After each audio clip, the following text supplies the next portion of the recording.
Hey all, this is Dan with DPS Breakdowns. Today I want to study a pretty quick sequence between Kyle Dake and Alex Derringer. Let's run through the whole thing and then we'll see what we can learn from it. So it's approximately 13-second clip.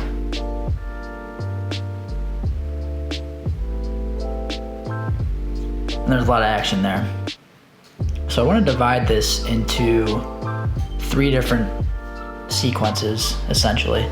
And the first is going to be the tie-up, then we're going to look at the body lock portion, and then finally the head and arm throw, including the reversal at the end. So first, let's talk about the tie-up. So you can see right when this clip begins, Alex Derringer has that elbow tie with his right hand thumbs up. And what he's looking to do, and we'll go a little frame by frame here, he's going to bring his other hand, his left hand's going to find just below the wrist here, and he's passing the elbow. And one of the reasons, this is Oklahoma State, it's kind of known for this style of tie-up, and that's where Derringer's from, or that's where he went to school. What it does is, first of all, it's going to remove the post here. It's also going to change the angle. So it gives Derringer a really desirable angle to score, and it puts Dake in a disadvantageous angle where he's not really in a good position to score at all, and he's going to be on the defensive here. And so you can see how the arm's going to pass here. At this point, Dake has nothing with that left arm, and Derringer is going to look to pounce on this. Now, what I want to talk about is Dake's reaction here. So as soon as Dake feels this, as soon as he loses his connection with his left hand, his elbow's getting passed, he's put into that bad angle, he's going to immediately bail out. And this is something that is intuitive for Kyle Dake. He's been wrestling his entire life. This is not something he thought of consciously in this match. It happens too quickly.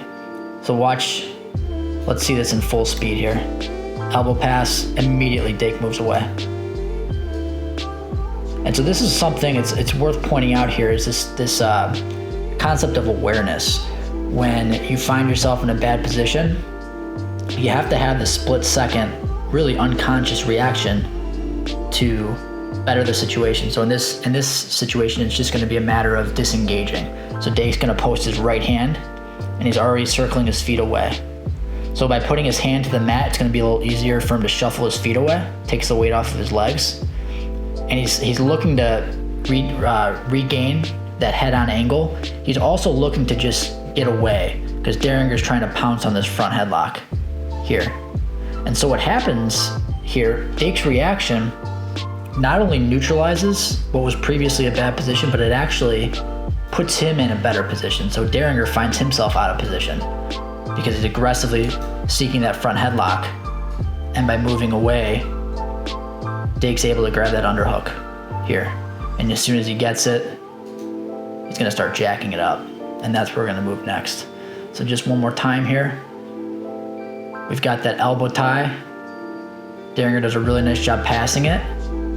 Gets his good angle, and he's either going to shoot in this case he's looking for a front headlock, and Dake immediately gets away. And it kind of turns the tables there, where now he's in a superior position. One more time, just full speed on that portion. Here. So now we're at the body lock portion. So as we just saw, Dake's going to end up with this underhook. You can see Derringer still on his left knee from when he was trying to pounce on the front headlock. Dake's on both feet. He's going to have this opportunity here to jack up his underhook. So right now he's elbow deep. This is kind of the standard positioning. He's grabbing the lat with his right hand, but he's going to look to shrug and get shoulder deep here. So you can see right at this point, his shoulder's in the armpit, and he's looking to lock his hands. And it's difficult to see right now. We'll see it in a second, but right now he's already locked in S grip with both hands here. And you can see Derringer's throwing a whizzer in, but because Dake is so deep with his shoulder, it's not very effective. Dake also has a good angle at this point as well. And at this point, Derringer's just trying to keep his hips low, create a little bit of space here.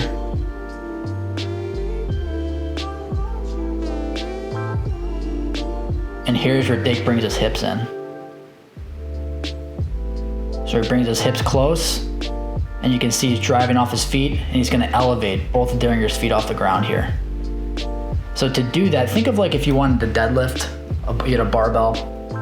If there was too much space between your hips and the bar, it would be really, really hard to lift it, and it would be really inefficient and probably hurt your back. But if you can get your hips directly over the bar and sit them down so there's very little space between your hips and the bar, it becomes much more efficient to pick up the bar. And so that's kind of the thing here. So Deringer's hips are away, and Dake brings him in, and right here he's hip to hip.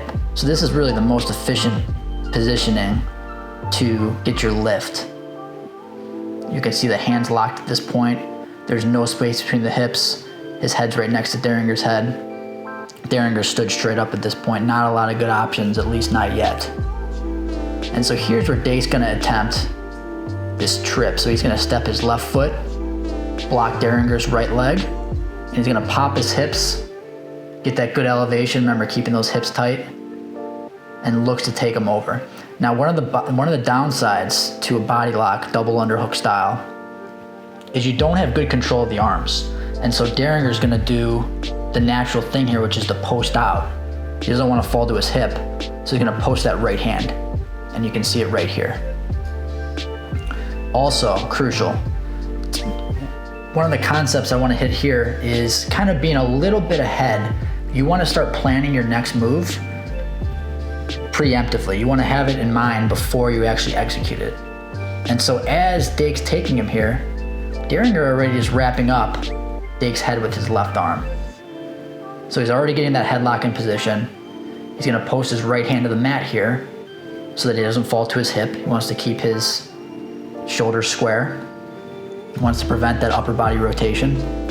And now, because he has that post, Dake isn't able to finish at this point. He's going to fall to both knees. And once Dake's on both of his knees here, he's much more vulnerable to being rotated himself. So you can already see his upper body, Dake's upper body is starting to twist because of that front headlock position. And because he's on his knees, he doesn't have great posts. Your base is much sturdier when you're on both feet. Both knees is a different thing. It's not quite as good. And so this is where Deringer's gonna grab the tricep. And this is super high level that he's able to pull this off. Post the hand, gets the headlock, and that same hand that's right now is posted is gonna quickly, and I mean really quickly if you do this full speed, boom, grabs that tricep. And he's gonna use the momentum that was generated from that whole movement to take Dake to his back, which is obviously not an easy feat to pull off. And so for this technique, you wanna think upper body rotation. If you create upper body rotation, the hips will follow eventually. And that's gonna kind of depend on the person's flexibility. But if you can generate enough torque, you're gonna be able to roll people over here. And again, Dake being on his knees makes that process a little simpler. So Deringer's got the front headlock, he's rolling him, and at this point, Dake only has that left knee to basing out to prevent himself from rolling, which isn't gonna be enough. And Deringer's gonna take him over here. So he takes him to his back. But again, the concept of being a little bit preemptive, a little bit ahead of your opponent. So you always want, it's like if you're playing chess, you want to be a couple moves ahead. Same with wrestling. So as Dake feels himself getting twisted up here, he knows he's going to go over. And in fact, he goes with it. He doesn't try to fight it. And you can already see at this point, he's looking to lock his hands. You can see Dake's right hand there. And at this point, he's locked. As before he rolls to his hip, he already has his hands locked. And look at Deringer's hips. They're not on the mat where they'd be a little more secure. They're directly on top of Dake's.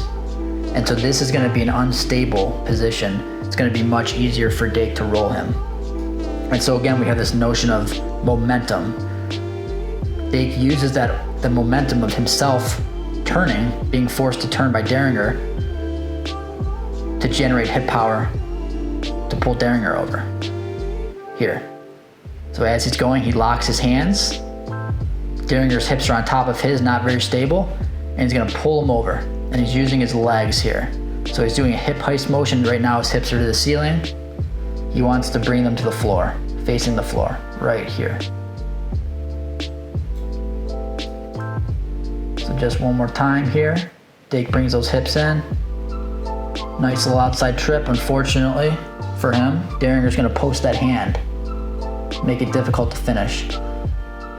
And then Daringer somehow is gonna grab that tricep in transition, maintains that headlock, upper body rotation, gets Dake to his hips, or to his, it'd be Dake's left hip here. But Dake's gonna be savvy enough to know it's happening a little bit before it does. He's gonna lock his hands, use that momentum, take him through. Here. Now watch how quick this is in real time.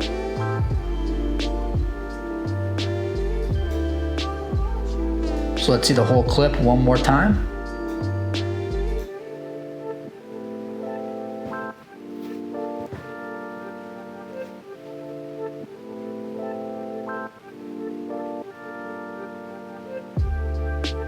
Great stuff. So I like looking at little clips like this. You can learn a lot from them. So you kind of look at the micro components and you can really learn some broad concepts and principles that can apply to many different areas. So that's why sometimes I like doing breakdowns on little clips like this. So I hope you guys enjoyed it. I'll see you next time.